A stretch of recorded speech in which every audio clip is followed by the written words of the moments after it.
All right, everyone. A lot of time, people, I think that I'm becoming a Republican or a conservative or something. So I have to occasionally put it out there that that's not the case. Actually, what I wish would happen is the Democratic Party would do what the fucking GOP is doing and reform itself so that you can get rid of some of the detritus and losers in the party and get some people in there that kind of know what they're doing and understand economics and civics. Because right now, most of the people in the Democratic Party, really, they fall into one of two groups. They're either fanatics, like AOC, Bernie Sanders, the grift leftists that, they basically want to do away with the American concept altogether.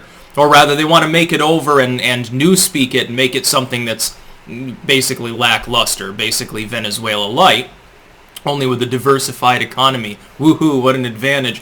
And then you have like the old neoliberals. You have like Pelosi's in her, what isn't she, like 80 years old or some shit. You have Chuck Schumer and Biden and all of these morons that have in some cases been in office for half of their lives. In some cases, I think it's technically more. I think Biden's been in office for 45 years, if I remember correctly. Well, that's more than half of his life. He's not 90. Not yet, although some days he definitely acts like it. Here's how the Democrats, though, can reform. You have three basic modern paradigms within politics. And if we're looking at the Democratic side, you can basically say it's the JFK era, the Carter era, and the Obama era. Technically, not Obama so much as Clinton, but Obama takes it further. There's a sort of a progression in the modern paradigm that's beginning to end literally as we speak. In the JFK era, the Democrats in many ways weren't that different from the Republicans, with the exception of actually being a little bit more, in some ways actually, interventionist. You had the civil rights and segregation issue that was seeping into things, that the end of Jim Crow and race relations in general, women's lib. You had the id poll thing, but the core structure of the party, like if you look at JFK, was basically, to use the proper slogan, basically America first.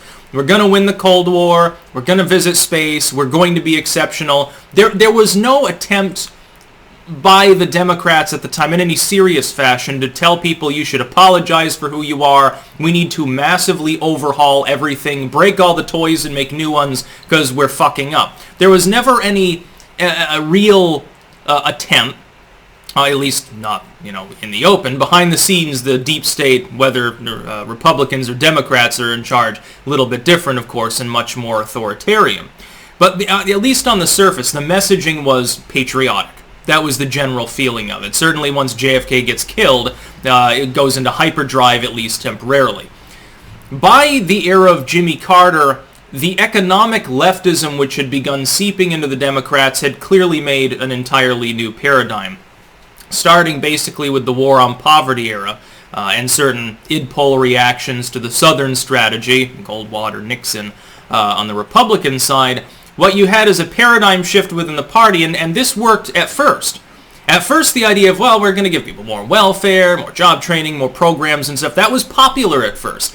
The problem is then you had hyperinflation, Jimmy Carter's problems in foreign policy, and that paradigm began to fall apart, and so you got this dude with relatively limited political experience named Reagan, who at first was considered kind of a lunk, kind of a chucklehead, to be clear, and frequently trailed Carter, sometimes by double digits in that presidential election, actually, until the very end. There was only prior to that about a month period that he was actually slightly ahead of Carter.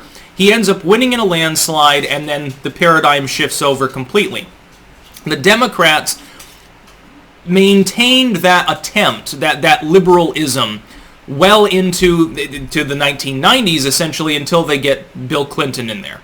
Of course, Bill Clinton basically says, well, I hear what the voters are saying. I'm going to be Ronald Reagan, but I'm going to be more jovial and more hip, basically. I smoked weed, but don't worry, I never inhaled it. Yeah, I might have had a couple affairs, wink, wink, nudge, nudge. Yeah, I'm not hip to all of this moralistic stuff. I like grunge rock. It's basically a cult of personality sort of thing. That neoliberalism degraded from Clinton through Obama, really, into what's now its basic end-stage modern form. The globalist paradigm that currently exists was seen as reformist at first, but it was just basically a slightly more liberal D after the name answer to the Reagan paradigm that had already destroyed the prior leftist paradigm. See, politics is not a pendulum. Expecting it to change every 4 or 12 years or whatever on a strict pattern doesn't work. But expecting the paradigms to last the same between roughly 16 and 24 years is like clockwork. Of course, it can be shorter or it can be longer. We are now in a new paradigm. The Republicans have reformed. They're getting rid of the neocons. Trump has managed to get Liz Cheney purged, Mitt Romney getting booed by his own crowd, and so forth. They've left behind elements, not completely, but elements of the globalism, warmongering, and id pull that marked like the Bush administration. This is a good thing. My hope, and what should happen, and this is only going to be prefaced on a massive loss, I think, or a massive victory by outside forces that don't have any real leverage yet within the Democratic Party. What I'm hoping is that they'll get a party of JFK thing going.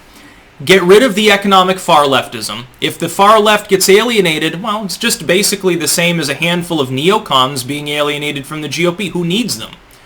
If you're going to suck the corporate cock anyway, the leftists are just going to be more and more schismatic. If you want that corporate money, you can do that, by the way, with a patriotic platform through social reformation, essentially. But you can't have the far left at the same time. They're going to go off and have their third party or whatever. They're Republicans threatening to do that right now. The Democrats are acting more like the Republicans did maybe 10, 15 years ago. They're actually acting afraid of the schism. The Republicans threw up their hands and said, well, yeah, okay, bye, never-Trumpers. We're populist now, with some vague elements of basically latter-day post-Ron Paul libertarianism sewn in for opportunistic purposes. By the way, can I please point something out? Anyone that thinks that the Republican Party has reformed into a massive zeitgeist of pro-First Amendment, we're going to destroy corporate censorship rhetoric, that's asking too much. They're doing that for political sloganeering purposes. But it's better that they're paying lip service to it than what the Democrats are doing, with Klobuchar in Congress grilling Zuckerberg and telling him to censor things more. I think I know which one I personally prefer. And I'm not just saying that as a content creator that's been directly affected by censorship via algorithms. The Democrats are capable of reforming. But first you need two things. You need upstarts within the neoliberal core, money Democrats, to cast aside the old dross, the Schumers and Pelosi's. They're too corrupt. You're never going to get them to change the way they do things. The only way to do this is to lose. To the Democrats, stay at home in the midterms. I'm not telling you this as a conservative or a Republican. I'm telling you this as someone who wants a Democratic Party that has new blood in it, that I'm capable of conceiving of voting for. Until then, it is a de facto one-party system to me, because the populists are simply superior to what I'm being offered by the Democrats. Then, purge the leftists. Get rid of them. Bernie Sanders is a desperate, bitter old loser. AOC and Tlaib and so forth are schismatic elements of your party that have been hoodwinked in under the nose of the Pelosi types, specifically because the neoliberals said, hey, we don't have to worry about them. They'll do what every other Democrat does. Once they get in here, they'll forget about all that bullshit leftism stuff that would be unpopular on a national stage.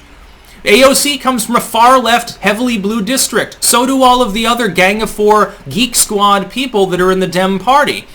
What they're trying to do is create a federal platform that could never work in any of the swing states.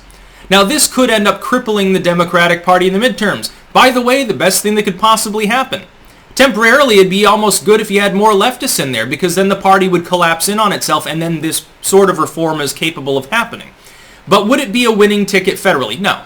The Democrats would lose over and over, and then you'd have basically a second paradigm shift in short order. Or rather, the purging of the old guard neolibs would be the beginning of that transformation. Keep in mind, the Trump paradigm shift is still technically happening. Trump won in 2016, but the GOP was 99% still neoliberals. For the most part. Neocon, neolib, same thing. The Tea Partiers sort of jump on board with the remnant, like the Rand Paul sorts, but you still had quite a few never-Trump holdouts at first. Now you have almost none of them. Liz Cheney's not going to be reelected. Mitt Romney probably won't be in office for very much longer. He narrowly avoided being censored. He could end up jumping to the Democratic Party. It'd be very funny, by the way, if he did, and that's the other part.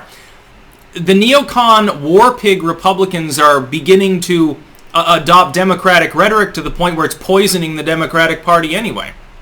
If you really want to be a neoliberal corporate party, though, you're not going to be able to play nice with the leftists. And you're never going to get somebody like me to vote for you if you're going off into id poll land and ignoring actual core issues. If the Democratic Party is basically, we want to disarm people, tell them to feel guilty, start a new war, and wine and dine people who are praising Fidel Castro, you're not going to carry the paradigm. It's just impossible. You're not going to be able to scrape together enough voters to vote for you. The Republicans, meanwhile, are ignoring the usual Democratic attacks that used to get them all red in the face. No, please don't call me a bigot. And they're focusing on economic populism for the working, middle, and upper middle class, for entrepreneurs, and not wanting to launch wars. It is a much improved Republican Party. That's about all. Peace out.